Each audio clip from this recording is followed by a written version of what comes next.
क्या आपको पता है, दुनिया के इतिहास में सिर्फ एक राजा ऐसा हुआ जिसने अपने ही हाथों से लाखों लोगों का खून बहाया और फिर उसी राजा ने अपनी तलवार हमेशा के लिए रख दी। वो राजा थे सम्राट अशोक, एक ऐसा शासक जिसने खुद को चंड अशोक से धर्म अशोक बना लिया।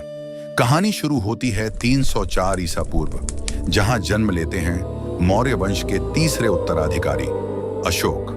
बचपन से ही तेज, तर्क शक्ति से भरे और असाधारण योद्धा।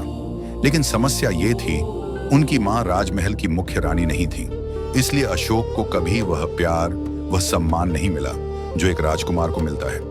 अशोक जैसे जैसे बड़े हुए, उनकी प्रतिभा चमकने लगी।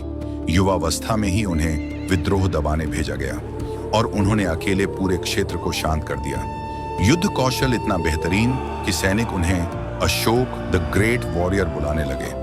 समस्या तब शुरू होती है जब सम्राट बिंदुसार की मृत्यु होती है।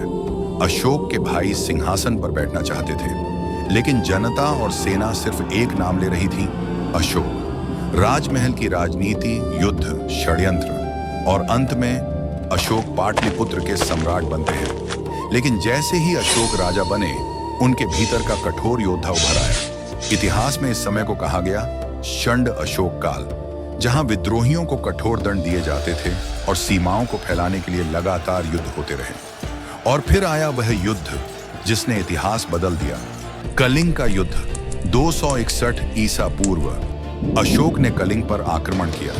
लाखों सैनिक, हजारों मृत्यु और अंत में जीत। कहा जाता है उस दिन 1 लाख लोग मारे गए और 1,50,000 से ज्यादा लोगों को बंदी बना लिया गया।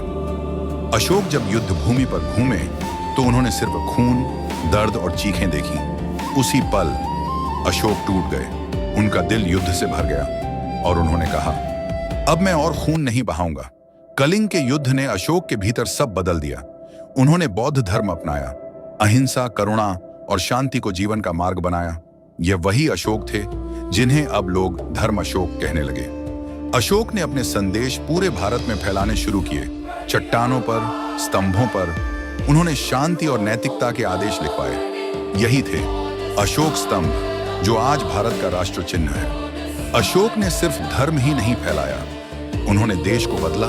सड़कों का निर्माण, यात्रियों के लिए धर्मशाला, जानवरों के लिए अस्पताल, नई शिक्षा पद्धति। अशोक भारत के पहले राजा थे जिन्होंने वेलफेयर गवर्नेंस शुरू किया। जीवन के अंतिम दिनों में अशोक बहुत सरल हो गए थे। ताज, सत्ता, धन सब पीछे छूट चुका था। वे कहते थे, सबसे बड़ा विजय अपने भीतर की हिंसा पर विजय है। 232 ईसा पूर्व भारत के महानतम सम्राटों में से एक अशोक इस दुनिया को अलविदा कह गए। अशोक की कहानी सिर्फ एक राजा की कहानी नहीं, ये है बदलाव की कहानी। एक योद्धा जो इतिहास का सबसे बड़ा शांति दूत बन गया। अगर दुनिया में आज भी शांति का प्रतीक है तो वह है धम्म का मार्ग, जिसे सम्राट अशोक ने अपनाया और पूरी दुनिया को सिखाया।